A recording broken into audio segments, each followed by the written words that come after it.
দর্শক একটু খেয়াল করবেন, আমাদের পূর্বপুরুষরা যে কত রুচিশীল ছিলেন তার প্রমাণ আমাদের এই বোর্ডে দেখুন। তারা ইও এই বর্ণটি যে লিখেছেন, কি চমৎকার তার একটি বৈচিত্র্যময় রূপ। এই বর্ণটি তেমন কোনো কাজে যে লাগে তেমনটা নয়, কিন্তু এটা রেখে দেওয়া হয়েছে। আমার মনে হয় রেখে দেওয়াটা যুক্তিযুক্ত হয়েছে। এই ইও এটি একটি ব্যঞ্জন বর্ণ হিসেবে আমরা ব্যবহার করে থাকি। আমাদের বর্ণমালায় যে 50টি বর্ণ রয়েছে, স্বরবর্ণ 11টি, ব্যঞ্জন বর্ণ 39টি। সেখানে ব্যঞ্জন বর্ণের তালিকায় এই ইও কিন্তু আছে। কিন্তু এখন আমাদের বিবেচ্য হলো এই ইও এটা কি স্বরধ্বনির বর্ণ নাকি ব্যঞ্জন ধ্বনির বর্ণ। আমি পরিষ্কার করি, এটি হচ্ছে একটি স্বরধ্বনির বর্ণ। কিভাবে? এই যে আমি এবার লিখব মিয়া সমান সমান মিয়া সমান সমান মিয়া।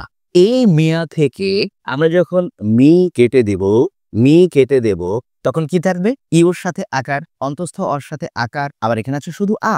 এবারে আমি এই আকারটা কেটে দিব। এই আকারটা যদি কেটে দেওয়া হয় তাহলে এই আমাদের শেষ বর্ণটি থাকলো অ। অ তো একটি স্বরবর্ণ, অর্থাৎ ইও সমান অন্তস্থ অ সমান অ। আমি মি যদি মুছে দেই এখন, তাহলে আরো পরিচ্ছন্ন হবে। আমি মি মুছে দিলাম, তাহলে আমরা কি পেলাম? ইও কিংবা অন্তস্থ অ, এগুলো সব হচ্ছে অ ধ্বনি। তাহলে আমাদের সেই প্রশ্নের উত্তরটা মিলল কি? ইও একটি ব্যঞ্জন বর্ণ, কিন্তু এটি একটি স্বরধ্বনির ব্যঞ্জন বর্ণ, অর্থাৎ ইওর উচ্চারণটা হচ্ছে অ। নতুন বোর্ড ব্যাকরণে এটাকে একটা চন্দ্রবিন্দু দেওয়া হয়েছে, অনুনাসিক করা হয়েছে অ। এখন কেউ কেউ বলে থাকেন এটা কি নাসিক্য বর্ণ? উত্তর হলো না, কারণ নাসিক্য ধ্বনি হলো এই যে উ, ন, ম, এই তিনটি নাসিক্য ধ্বনি। এই তিনটি নাসিক্য ধ্বনি থেকে যে 5টি বর্ণ পাওয়া যাবে, সেখানে ওর বদলে অনুস্বার পাওয়া যাবে, দন্তনর বদলে মূর্ধন্য ন পাওয়া যাবে। তাহলে কি দাঁড়ালো?